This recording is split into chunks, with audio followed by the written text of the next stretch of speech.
Hello दोस्तों, मैं हूं अमित धाकड़ और आज आपके सामने लेके आया हूं मैं एक नया रूल जो कि प्रेजेंट में बहुत ज़्यादा यूज़ किया जाता है। जैसे कि हम सब जानते हैं कि हम स्पोकन पढ़ रहे हैं और ग्रामेटिकल रूल्स जो होते हैं वो भी हमारे लगभग सेम ही होते हैं।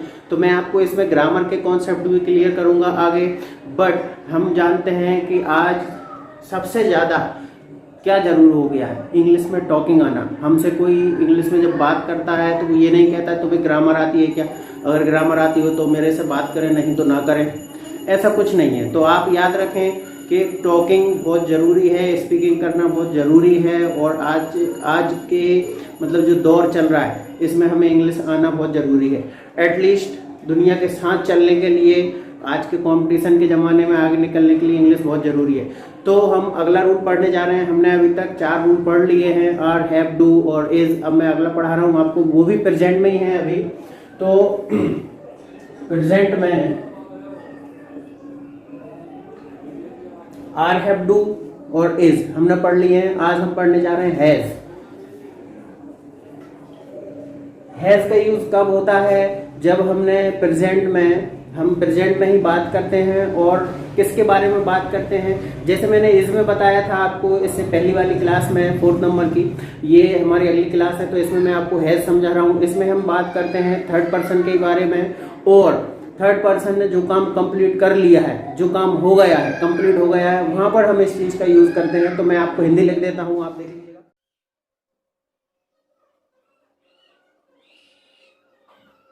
क्या थर्ड पर्सन ने यह काम कर लिया है?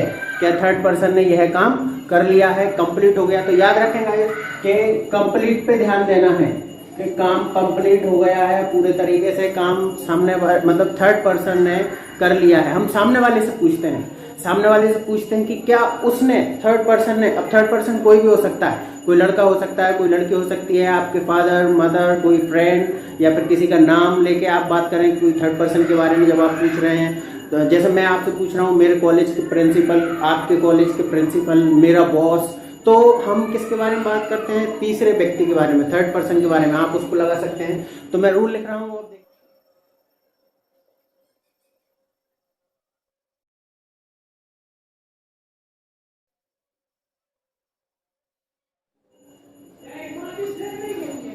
तो इनमें हम बात करते हैं थर्ड पर्सन के बारे में। थर्ड पर्सन कौन होता है? जैसे मैंने आपसे बात कर रहा हूं मैं, हैज के साथ में ही, सी, आप कुछ भी लगा सकते हैं। तो आप हैज के साथ में ही, किसी लड़के के बारे में बात करें तो ही लगाएं, किसी लड़की के बारे में बात करें तो सी लगाएं। कोई आपका दोस्त है तो your friend, your father, your mother, sister, जिसके बारे में आप बात कर रहे हैं वो लगाएं।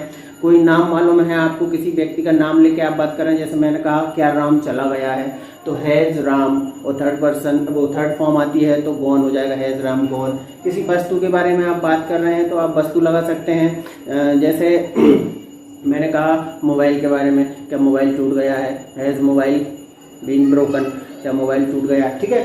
तो याद रखें जिसके बारे में हम बात करते हैं वो इनमें से लगा सकते हैं। अब मैं आपको एग्जांपल्स के जरिए समझाऊंगा। आंसर देने में मैंने आपको पहले ही बता दिया है कि आंसर देने के लिए व्यक्ति पहले आ जाता है और हैज दूसरे नंबर पे आ जाता है।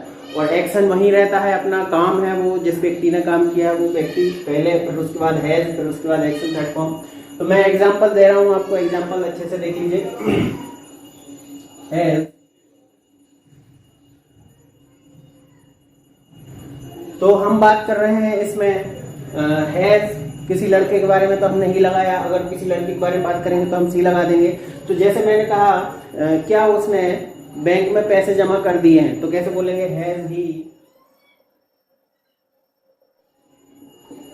Has he deposited money in the bank. Has he deposited money in the bank, क्या उसने बैंक में पैसे जमा कर दिए हैं? आपने कहा हाँ उसने बैंक में पैसे जमा कर दिए हैं, तो हम किस तरीके से बोलेंगे?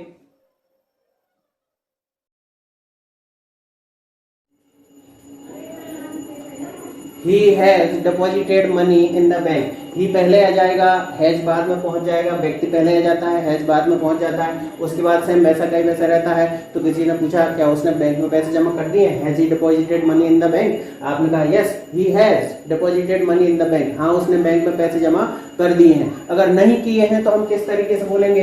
He has not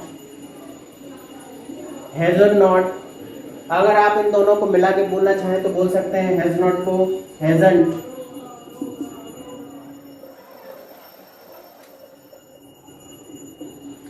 he hasn't deposited money in the bank.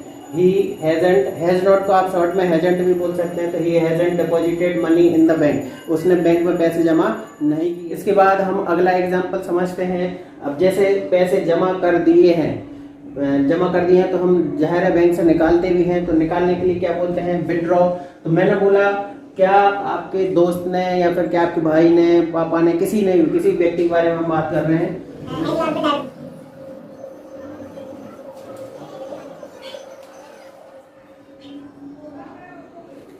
Has your brother withdrawn money, क्या आपके भाई ने पैसे निकाल लिए हैं। आंसर जब हम देंगे तो आंसर में क्या हो जाएगा,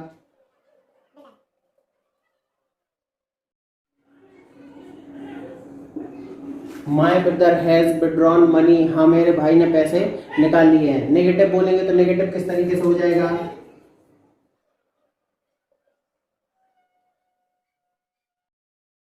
my brother hasn't withdrawn money, क्या हो जाएगा, my brother hasn't withdrawn money, मेरे भाई ने पैसे नहीं निकाले हैं। तो योर ब्रदर का आंसर में क्या हो जाता है, माई ब्रदर हो जाता है। उसके बाद माई ब्रदर हैज इधर से आ गया, विड्रॉन मनी थर्ड फॉर्म आती है तो हमने थर्ड फॉर्म विड्रॉन लगाई है। इसी तरीके से हम आगे एग्जांपल समझते हैं, आप इसको उदाहरण लिख लीजिएगा। तो इसके बाद अब हम अगला एग्जांपल समझते हैं। हैज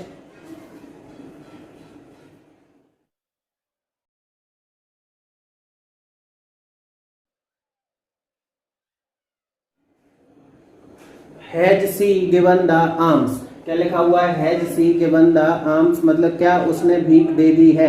क्या उसने, आर्म्स मतलब भीख होता है, मतलब देना, हमने थर्ड फॉर्म लगाया है, given, has C given the arms, क्या उसने भीख दे दी है। तो आंसर जब हम देंगे तो आंसर में व्यक्ति पहले आ जाता है, तो सी पहले आ जाएगा, सी हैज, सी पहले आ गया है, हैज बाद में चला गया है, सी हैज,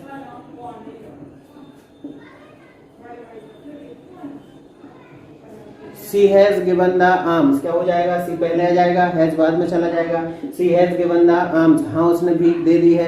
नहीं दी है तो किस तरीके से बोलेंगे, सी हैजंट गिवन द आर्म्स, क्या हो जाएगा, सी हैजंट गिवन द आर्म्स, हाँ उसने भीख नहीं दी है, इस तरीके से। तो अब अगला एग्जांपल हम समझते हैं इसमें।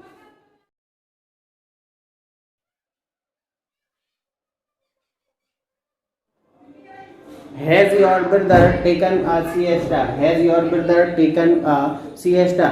मतलब क्या आपका भाई दोपहर में सोया है। Has your brother taken a siesta? Sleep मतलब गाइस रात में सोना होता है। अगर हम रात में पूरी सी नींद ले रहे हैं 7, 8, 9 घंटे की, तो वो 7, 8 घंटे की नींद लेना स्लीप कहलाता है। बट दोपहर में तो हम ज़्यादा से ज़्यादा आधा घंटा 1 घंटा रेस्ट सही करते हैं, तो वो सिएस्टा कहलाता है। तो मैंने कहा has your brother taken a siesta, क्या आपके भाई ने दोपहर की नींद ली है या दोपहर में सोया है।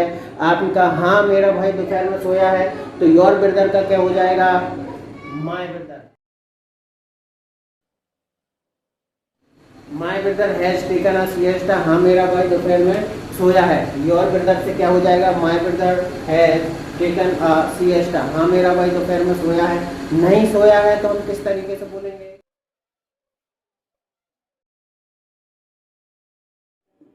My brother hasn't taken a siesta, मतलब मेरा भाई दोपहर में नहीं सोया है, मतलब उसने ऐसा काम नहीं किया है। अगला एग्जांपल हम बोलते हैं।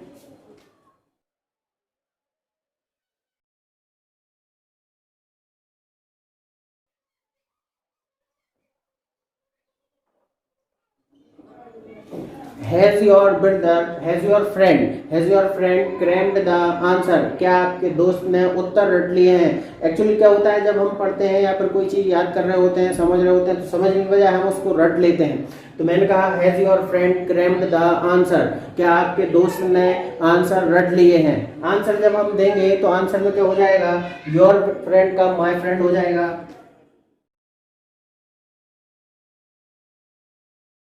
My friend has crammed the answer, your friend का माई फ्रेंड हो गया, my friend has crammed the answer, हाँ मेरे दोस्त ने आंसर रट लिए हैं। नहीं रटे हैं तो क्या हो जाएगा,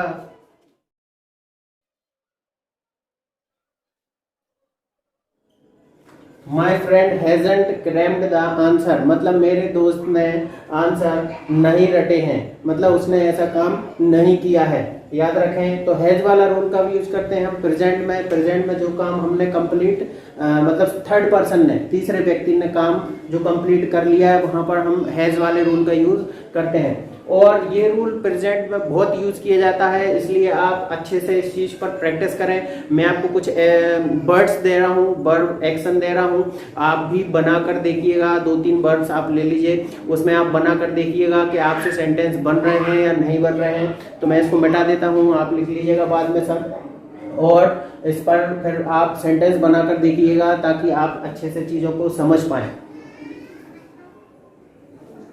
तो ये हमारे अगली वर्ब हैं। 5 वर्ब मैं आपको दे रहा हूँ, 5 एक्शन दे रहा हूँ। इनको आपको रूल के साथ में, हैज वाले रूल के साथ में यूज करना है, रूल लगाना है। आंसर बैक मतलब होता है पलट कर जवाब देना। तो आपने बोला क्या उसने पलट कर जवाब दिया है। अगला है do my verb. Third form आप लोगों को लगाना है, आप लोगों को यूज करना है। सेंटेंस बना के देखिएगा ताकि आप लोगों को इजीली सेंटेंस बनाना है उनको, और बोलचाल में अपनी टॉकिंग में भी यूज करिए। डू माई वर्क मतलब होता है मेरा काम करना। तो जैसे आपने बोला क्या उसने मेरा काम कर दिया है। गो टू ऑफिस, ऑफिस जाना सिंपल सा है। थर्ड फॉर्म आप लोग लगा लीजिएगा समझकर। गो एक सिंपल वर्ड होता है, हमने पहले भी कई बार पढ़ा है। गो एंड गॉन ऐसी थर्ड फॉर्म होती है। तो क्या वो ऑफिस चला गया है, जैसे मैंने कहा कि आपके फादर ऑफिस चले गए हैं। गिव मनी मतलब पैसे देना, क्या उसने पैसे दे दिए हैं, इस तरीके से। फाइट विथ यू, फाइट की थर्ड फॉर्म फॉट होती है। तो क्या उसने आपसे लड़ाई की है, क्या आपके दोस्त ने आपसे लड़ाई की है, इस तरीके से आप बात करिएगा। सेंटेंस बनाकर देखिएगा, जितना ज़्यादा आप सेंटेंस अच्छे से बनाएंगे उतना ज़्यादा आप चीज़ों को समझ पाएंगे और उसको बातचीत में, बोलचाल में अपने यूज़ करिएगा।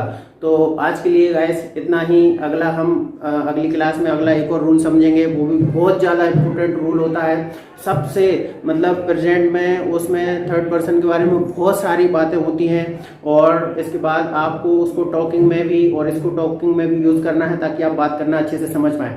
तो आज के लिए इतना ही। सी यू।